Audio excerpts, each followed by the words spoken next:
Bismillahirrahmanirrahim. Assalamualaikum warahmatullahi wabarakatuh.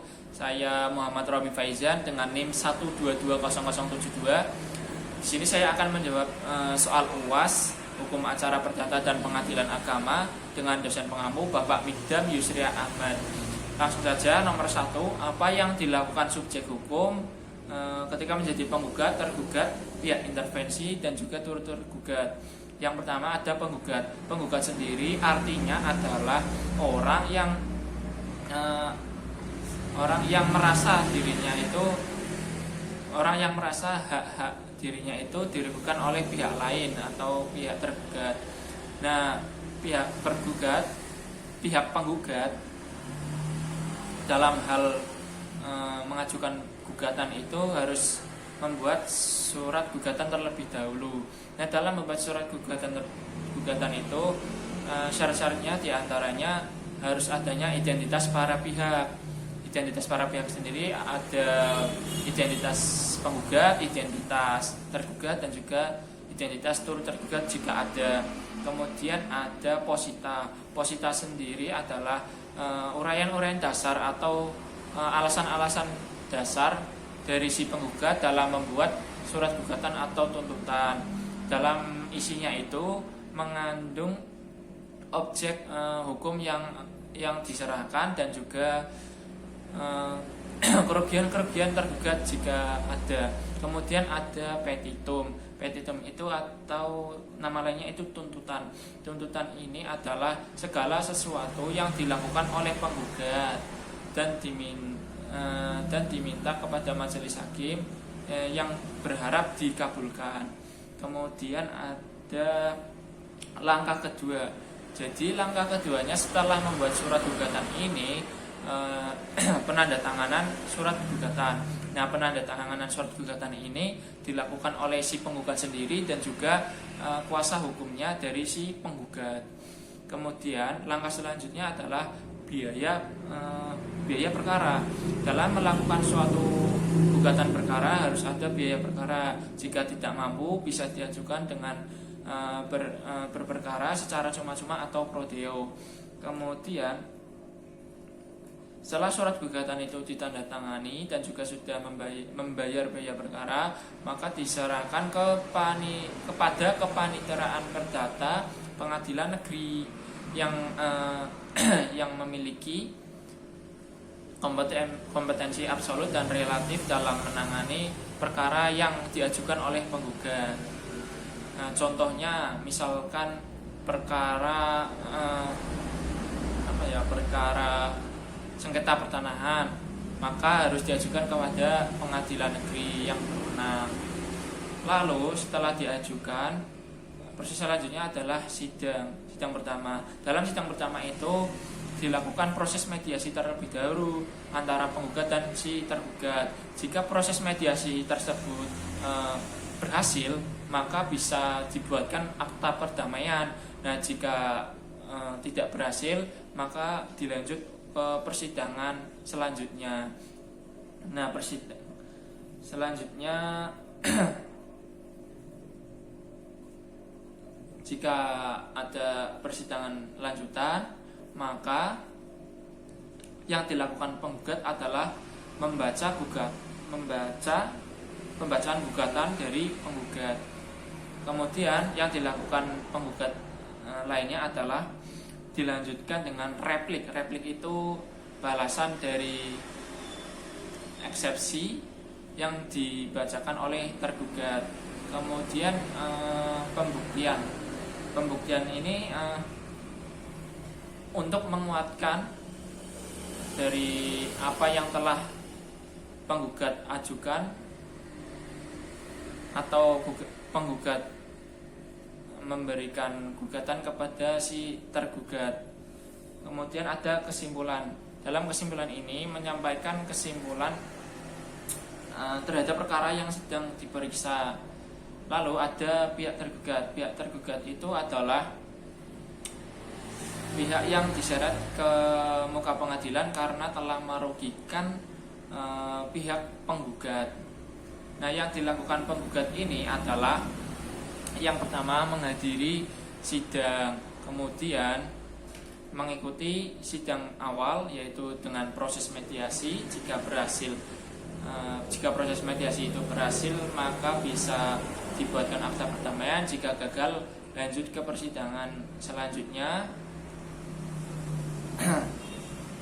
Kemudian agenda sidang selanjutnya yang dilakukan oleh tergugat itu membacakan eksepsi atas bantahan gugatan yang telah dibacakan oleh penggugat.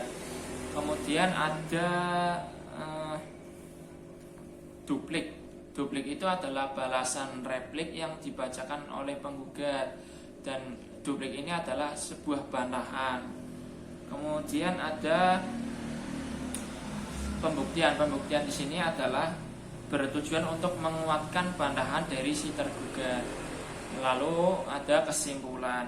Kesimpulan adalah menyimpulkan suatu perkara yang telah dibahas,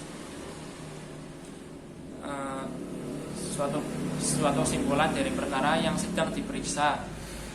Nah, untuk penjelasan lengkapnya kan dari awal persidangan, jika proses mediasi itu gagal, maka dilanjutkan dengan persidangan yang awalnya pembacaan gugatan oleh si penggugat, lalu dilanjutkan dengan eksepsi yang dilakukan oleh tergugat. Eksepsi ini adalah jawaban-jawaban dari jawaban-jawaban bantahan dari gugatan yang telah diajukan oleh penggugat. Kemudian eksepsi ini dibalas dengan replik. Replik ini adalah jawaban-jawaban bantahan dari penggugat untuk eksepsi yang dilakukan oleh si tergugat. Kemudian replik ini dibalas lagi oleh si tergugat dengan duplik. Duplik itu adalah jawaban-jawaban bantahan atas replik yang telah dibacakan oleh si penggugat. Kemudian ada selanjutnya itu ada pembuktian. Kedua belah pihak, baik itu penggugat dan pihak tergugat, sama-sama membuktikan jika si penggugat untuk membuktikan bahwa surat gugatannya itu benar, jika si tergugat adalah untuk membuktikan bahwa bantahannya itu benar. Lalu selanjutnya setelah itu ada kesimpulan. Kedua-duanya itu saling membuat kesimpulan atas perkara yang sedang diperiksanya tersebut. Selanjutnya setelah kesimpulan itu ada musyawarah majelis, maka yang para hakim akan berdiskusi terlebih dahulu, dan jika sudah, maka selanjutnya adalah pembacaan putusan. Nah, lalu ada pihak intervensi. Pihak intervensi sendiri adalah pihak ketiga yang ikut dalam pemeriksaan pengadilan, baik itu secara kemauannya sendiri atau bisa diajak oleh pihak lain. Nah, pihak intervensi ini terbagi menjadi tiga macam. Yang pertama ada fogging. Fogging itu adalah keikutsertaan pihak ketiga atas inisiatifnya sendiri untuk inisiatifnya sendiri dalam mengikuti suatu pemeriksaan persidangan, dikarenakan untuk membela salah satu pihak yang sedang berperkara. Nah, kemudian ada yang kedua, ada tusen koms. Tusen koms ini adalah keikutsertaan pihak ketiga atas inisiatifnya sendiri, akan tetapi tidak membela pihak-pihak yang sedang berperkara, tetapi membela kepentingannya diri sendiri.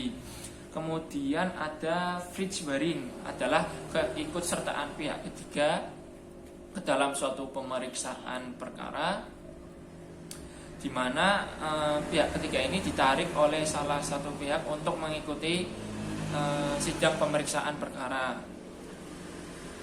Kemudian ada turut tergugat. Turut tergugat ini adalah orang atau pihak yang tidak berkepentingan di suatu pemeriksaan persidangan, akan tetapi ada sangkut pautnya dengan objek perkara dan juga pihak-pihak yang bersangkutan dalam pemeriksaan. Tetapi ada sangkut pautnya dengan objek objek perkara atau pihak yang bersangkutan.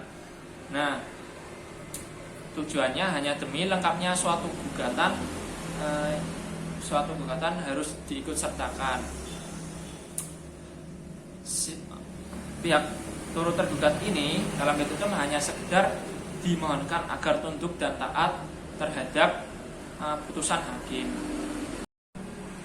Oke, selanjutnya itu nomor 2, apa yang harus dilakukan oleh hakim dalam hal menjalankan hukum acara pengadilan agama. Oke, dalam pengadilan agama itu berwenang dalam memutus atau menyelesaikan perkara dalam bidang perkawinan, kemudian waris, wasiat, hibah, kemudian ada wakaf, zakat, infak, dan juga sedekah dan juga ekonomi syariah. Nah, peran hakim pada pengadilan agama itu sama dengan pengadilan yang lainnya, yaitu sebagai juru damai antara si penggugat dan si tergugat. Selain itu juga memberikan dorongan kepada pihak-pihak yang berperkara agar mau menyelesaikan masalahnya itu dengan upaya perdamaian. Upaya hakim yang lainnya itu diantaranya adalah memberikan nasihat-nasihat keagamaan, kemudian memberikan suatu motivasi-motivasi, kemudian memberikan pandangan-pandangan dan pertimbangan-pertimbangan tentang langkah-langkah yang harus diambil oleh pihak yang berperkara dengan tetap melakukan upaya perdamaian. Selain upaya-upaya tersebut, hakim pada pengadilan agama juga harus menjunjung tinggi asas-asas dari pengadilan agama.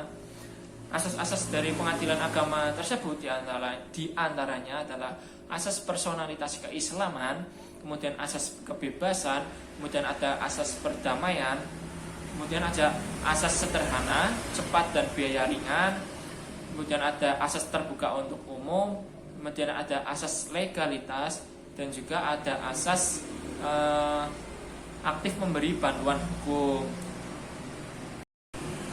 Selanjutnya adalah nomor 3, bagaimana komparasi spesifik hukum acara perdata di pengadilan negeri dan pengadilan agama.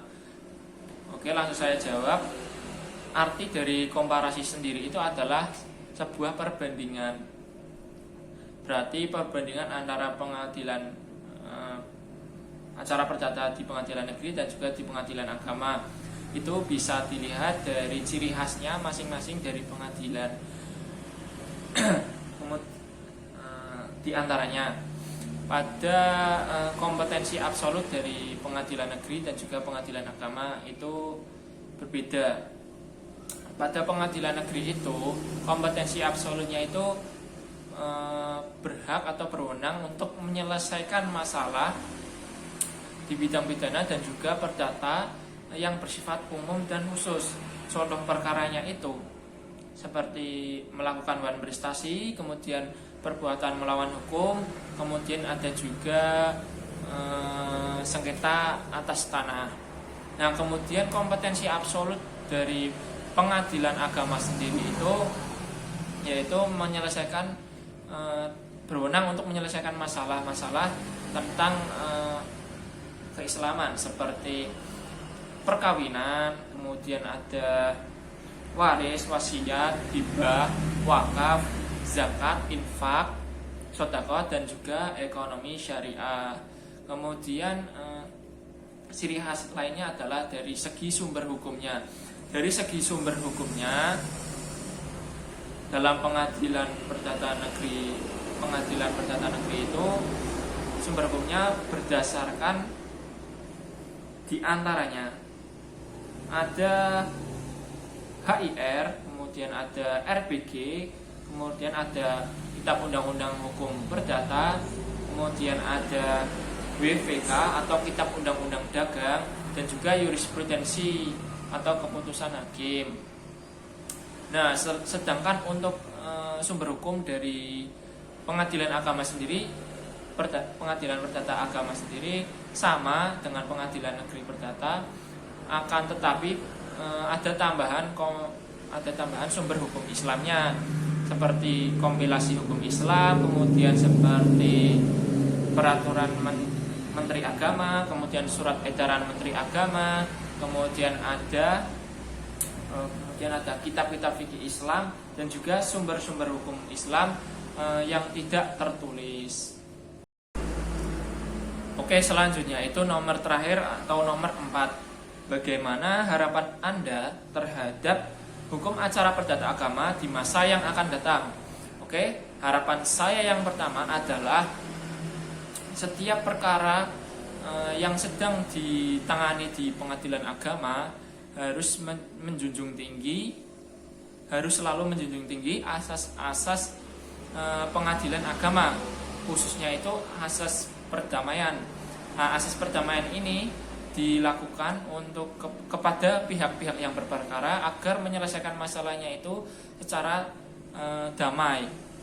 Nah, jika menyelesaikan dengan damai, dampaknya akan mendapatkan kebarokahan tersendiri dari Tuhan Yang Maha Esa dalam bentuk rahmatnya. Kemudian dalam asas sederhana, cepat, dan biaya murah itu juga harus dipertahankan, karena asas tersebut juga sangat membantu, khususnya bagi pihak-pihak yang berperkara, karena dalam perkara mereka juga ingin perkaranya itu cepat selesai dengan sederhana, dan juga biaya perkaranya itu tidak membebani pihak-pihaknya atau tidak membebani mereka. Kemudian harapan saya yang kedua yaitu dengan perkembangan zaman yang sekarang sudah sangat pesat, khususnya itu perkembangan ekonomi syariah, maka jika suatu perkembangan ekonomi syariah akan juga dibarengi atau akan sejalur dengan berkembangnya pula perkara-perkara ekonomi syariah yang akan dihadapi. Nah, secara otomatis para hakim di pengadilan agama itu dituntut untuk memahami perkara-perkara baru tersebut yang akan diselesaikannya dalam jika ada perkara-perkara ekonomi syariah yang baru.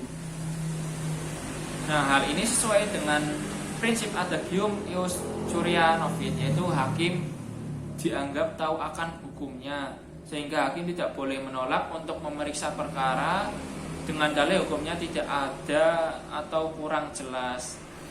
Nah, sekian jawaban UAS dari saya, kurang lebihnya mohon dimaafkan. Wabillahi taufik wal hidayah. Wassalamualaikum warahmatullahi wabarakatuh.